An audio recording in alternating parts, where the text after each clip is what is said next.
et les réfugiés, solidarité avec les migrants. Dans cette période de montée des idées réactionnaires, de montée du repli nationaliste et identitaire, qui est entretenu bien sûr par l'extrême droite, par la droite, mais aussi par le gouvernement socialiste, par sa politique guerrière et sécuritaire. Pour nous, lutte ouvrière, il était important d'affirmer aujourd'hui notre solidarité avec les migrants, avec les attentats d'il y a un mois. Nous avons connu à une petite échelle ce que subissent au quotidien des millions de Syriens depuis des années déjà. Mais au lieu de nous rapprocher, au lieu de nous unir, parce que nous sommes confrontés justement à la même horreur, à la même barbarie, toute la caste politique française, de l'extrême droite jusqu'au Parti socialiste, encore une fois, essaye de creuser, d'accroître le fossé entre les migrants et les travailleurs d'ici.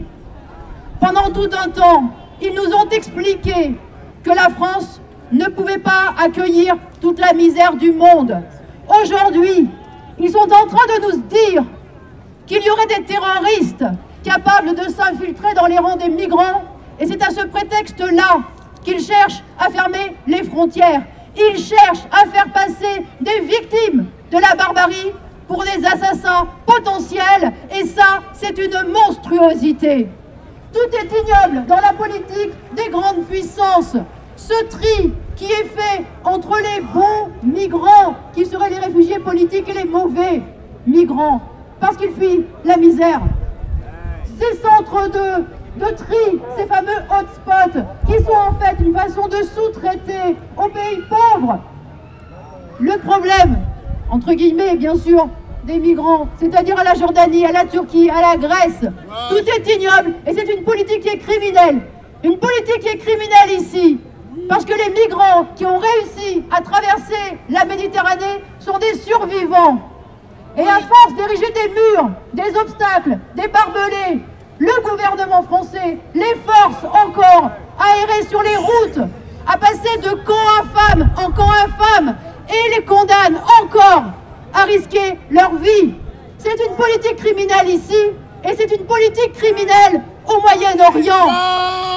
En bombardant aujourd'hui en Irak et en Syrie, il y a des dizaines, des centaines d'innocents qui meurent sous ces bombes. Et cette politique-là, elle perpétue la sale politique impérialiste des grandes puissances qui sont responsables justement du chaos dans la région, qui sont responsables des guerres et qui ont enfanté ces monstres de Daesh. Alors il est important aujourd'hui ici de dire qu'il y a des femmes et des hommes qui ne marchent pas dans toute cette politique. Des femmes et des hommes qui justement revendiquent la liberté de circulation pour tous les opprimés de cette planète et leur liberté de s'installer où ils le choisissent. Des hommes et des femmes qui ne cèdent pas au repli sur soi et à la peur de l'autre et qui sont conscients des véritables responsables de la situation, des responsables que sont ces grands dirigeants qui fomentent ici le chômage, la misère, la précarité, mais aussi qui mettent la planète à feu et à sang. Alors aujourd'hui, oui, comme hier, les grands dirigeants, les dirigeants des grandes puissances cherchent à faire des millions de sans-patries, comme hier.